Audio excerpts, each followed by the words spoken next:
we should not mislead the people of Pakistan. There's an economic consequence of bad relations between India and Pakistan. جب آپ یہ کہتے ہیں اور جن بیڈ ریلیشنز کے آپ ذمہ دار خود نہیں ہیں وہ ہے بھارت ذمہ دار ہے, اور پھر آپ کہتے ہیں جی کیونکہ خراب تعلقات ہیں اس وجہ سے مشکل میں ہے, تو آپ اپنے آپ کو اپنا 70 سال میں یہ تو نہیں کہہ سکتے عامر آپ کھل کے باتیں ہو رہی ہے, 70 سال میں یہ تو نہیں کہہ سکتے کہ تالی ایک ہاتھ سے بچی ہے. تو ادھر سے ظلم ہمیشہ ادھر سے ہوا ہمارا, تو یہ موقع چلے مجھے یہی تو مسئلہ ہے, ایک وقفہ لے لیں مزید بھائی. اور نواز شریف نے بریک تھرو کیا تھا نا لاہور سمٹ جب ہوا تھا, جب بس یاترا ہوا تھا, تو کیا ہوا تھا؟ یہ تو بڑا مشکل ہے کہ کوئی اور ڈیسائیڈ کرے کہ آپ نے کیسے ڈپلومیسی کرنی. میں خود اس حکومت کا حصہ تھا 5 سال, اور میں آپ کو بتاؤں کہ جس طرح سے نواز شریف کا ایک پوائنٹ آف ویو تھا جو میرا بھی پوائنٹ آف ویو ہے, strong supporter of India Pakistan trade relations, very strong. اور میں اس لیے نہیں کہتا جس طرح جماعت اسلامی بھی یہی کہے گی, لیکن وہ کہتے ہیں بٹ, اور وہ بٹ اتنا بڑا ہوتا ہے کہ کبھی تصفیہ ہو ہی نہیں سکتا. پوائنٹ یہ ہے کہ جب ہم کہتے ہیں کہ ٹریڈ ریلیشنز اچھے ہونے چاہیے, تو پھر پلیز ہمیں حکومت دی ہے foreign policy is a tool towards economic development. ہم نے جانا ہے عوام کے پاس واپس, ہمیں ڈیسائیڈ کرنے دیں کہ ہم نے ٹریڈ ریلیشنز کیسے بڑھانے, ہمیں بتانے دیں. ایک وقت تھا 90s تک کہ آپ کہتے تھے کہ Kashmir will be the central focal point اور ہم نہیں اور کوئی بات کریں گے. پھر آپ نے چینج کر لیا. مشرف صاحب آئے تو مشرف صاحب نے کہا کہ UN ریزولوشنز جو ہیں کشمیر پر ان کو ڈسٹ بن میں پھینک دیں, کسی نے شور نہیں مچایا. عمران خان نے جا کے نیو یارک میں کہا کہ القاعدہ کو پاکستان کی ملٹری نے ٹرین کیا تھا, کسی نے کوئی نیشنل سیکورٹی میٹنگ نہیں ہوئی. پارلیمنٹ میں آج سے 2 مہینے پہلے انہوں نے کھڑے ہو کے کیا کہا کہ اسامہ بن لادن شہید ہے. دیکھیں اس کی کنوٹیشن دیکھیں, اگر Osama bin Laden head of Al Qaeda جو سب سے بڑی ٹیررسٹ آرگنائزیشن رہی ہے, اگر وہ شہید ہے تو ہم کس سے لڑ رہے تھے؟ ہماری فوج جو قربانیاں دے رہی تھی وہ کس سے؟ اگر یہ نواز شریف نے کہا ہوتا تو آپ اور میں بیٹھ کے یہاں پر خچے اڑا رہے ہوتے.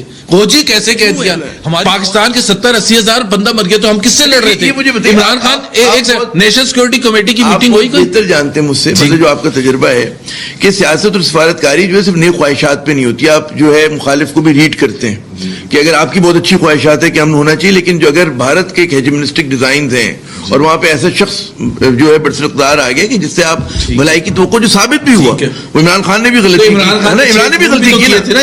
میں وہی کہہ رہا ہوں, اگر عمران اتنی غلطی کیسے کر سکتی ہے؟ اگر عمران خان جب فون کر رہا تھا مودی اٹھا لیتا فون, ٹھیک ہے اٹھا بھی سکتا تھا نا, جب کال کر رہے تو اٹھا بھی سکتا تھا, اور مودی اس کو پروپوز کرتا کوئی 1-on-1 meeting. Imran Khan should have had the right to decide کہ وہ کرے یا نہ کرے. I and you and everyone else can criticize that, وہ تو ہمارا رائٹ ہے, لیکن شک کرنا میرا خیال ہے یہ تو this is just too much. Lahore accord جو تھا, let me tell you, کیونکہ یہ بڑا امپورٹنٹ چیز ہے, لاہور اکارڈ جو 99 میں ہوا تھا وہ سائن کیا تھا بی جے پی کے ہیڈ نے. ان کا لیڈر نے اپنا پولیٹیکل سٹیکس رکھ کے لاہور آئے, مینار پاکستان پر گئے, اور وہاں انہوں نے جا کے لکھا کہ جی میں دل و جان سے پاکستان کو تسلیم کرتا ہوں. لاہور اکارڈ جو ہوا تھا اس میں اور اسلام آباد اکارڈ جو 2004 میں مشرف صاحب نے سائن کیا تھا, اس میں صرف ایک فرق تھا. وہ ایک فرق یہ تھا کہ اسلام آباد اکارڈ جو مشرف صاحب نے کیا اس میں ریکگنائز کیا اور ایکسپٹ کیا بائی سیئنگ کہ وی ول نو مور الاؤ ٹیررسٹ گوئنگ فرام اور territory into Indian held Kashmir. کیا ہوا؟ ملک دشمن کا کیا ہوا؟ ان کو نکال کے باہر. آپ لوگوں نے سوچا ہمارے یہاں بہت سارے لوگ یہ ایڈوکیٹ کرتے ہیں کہ جی ٹریڈ ریلیشنز ہوں گے تو باقی چیزیں بھی حل ہوں گی. اور دیکھیں لیکن آپ یاد کریں مودی صاحب جو ہے he has sabotaged the good intentions of Nawaz Sharif and the good intentions of Imran Khan. میں یہ مانتا ہوں, I mean میں کیا, ہم دنیا مانتی ہے, سب کو کہتی ہے کہ جی مودی نے برباد کر دی ہے, جو پاسبلٹی تھی وہ ساری ختم کر دی ہے. But at the end of the day اب یہ ہو رہا ہے پاکستان میں کہ جی جو بہت سارے لوگوں سے بات کروں کہتے ہیں جی bilateralism has failed between Pakistan and India. اب آپ اس نتیجے پہ پہنچے ہیں نا کہ یہ ہو رہا ہے. جو ایک ہمارے یہاں بہت سارے لوگ آپ جیسے لوگ بھی ایڈوکیٹ کرتے ہیں کہ جی ٹریڈ ریلیشنز اچھے ہونے چاہیے اور وہ سیاسی مسائل بھی حل کرنے میں مدد دے گا. تو 1965 کی جنگ سے پہلے تک ہمارے بڑے اچھے ٹریڈ ریلیشن تھے, لیکن کیونکہ بنیادی مسئلہ کشمیر کا تھا تو جنگ تو ہوئی ہماری. جو سب سے زیادہ زیادتی ہے پاکستان ایک غریب ملک ہے. پاکستان کے عوام چاہتے ہیں کہ ان کی بے روزگاری, مہنگائی, غربت کم ہو, یہ سب چاہتے ہیں. یہ پاکستان کے عوام کو بتانے کی ضرورت ہے اور ہمت کے ساتھ بتانے کی ضرورت ہے.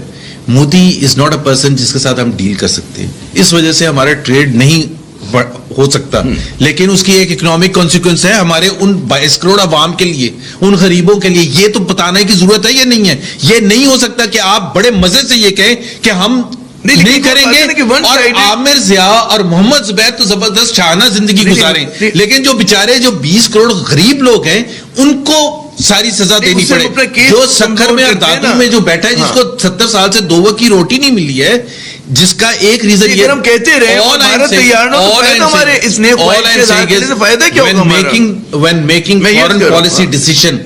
when making foreign policy decision we should not mislead the people of Pakistan. There's an economic consequence of bad relations between India and Pakistan. جب آپ یہ کہتے ہیں اور جن بیڈ ریلیشنز کے آپ ذمہ دار خود نہیں ہیں, وہ ہے بھارت ذمہ دار ہے, اور پھر آپ کہتے ہیں جی کیونکہ خراب تعلقات ہیں اس وجہ سے مشکل میں ہے, تو آپ اپنے آپ کو آپ 70 سال میں یہ تو نہیں کہہ سکتے عامر اب کھل کے باتیں ہو رہی ہے. 70 سال میں یہ تو نہیں کہہ سکتے کہ تالی ایک ہاتھ سے بچی ہے. تو ادھر سے ظلم ہمیشہ ادھر سے ہوا. ہمارا تو یہ موقع ہے, چلیں مجھے یہی تو مسئلہ ہے, ایک وقفہ لے لیں, مزید بات کریں گے. ہم تو یہی سمجھتے ہیں, میرے ہر پاکستانی یہ سمجھتا ہے کہ جی ظلم جو ہے بھارت نے کیا, کشمیر پہ قبضہ انہوں نے کیا, سیاچین پہ انہوں نے قبضہ کیا.